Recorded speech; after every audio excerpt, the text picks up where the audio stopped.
We can factory reset an Apple Watch in 3 different ways. The first and easiest method is using your paired iPhone. The second method is directly from the Apple Watch if you don't have your iPhone.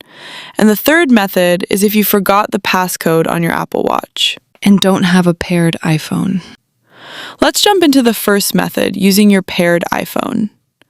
Open the Watch app, scroll down a little, and tap on General. Scroll all the way to the bottom and tap on Reset.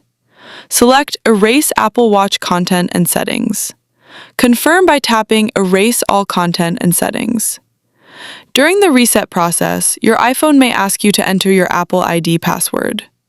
Your Apple Watch data will be completely erased.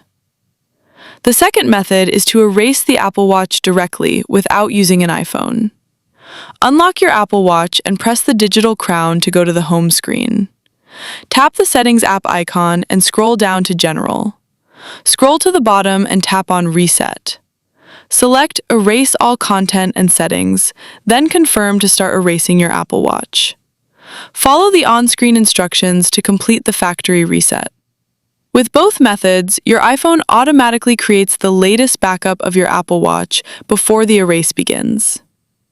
The third method is to force reset the Apple Watch without an iPhone and without the passcode. Keep your Apple Watch on the lock screen if it isn't already. Then place your Apple Watch on the charger. Press and hold the side button until you see the power slider appear on the screen. Then, press and hold the digital crown until you see the reset option appear. Tap Reset and confirm.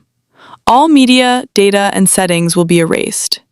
If you reset your Apple Watch without unpairing it first using this method, it may ask for the previous Apple ID and password.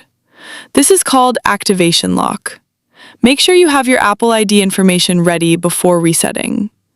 Once the reset is complete, set it up again and enter your Apple ID password to pair it during setup. That's it. Please like this video to support my channel, and don't forget to subscribe for new updates. If you have any questions, drop them in the comments below.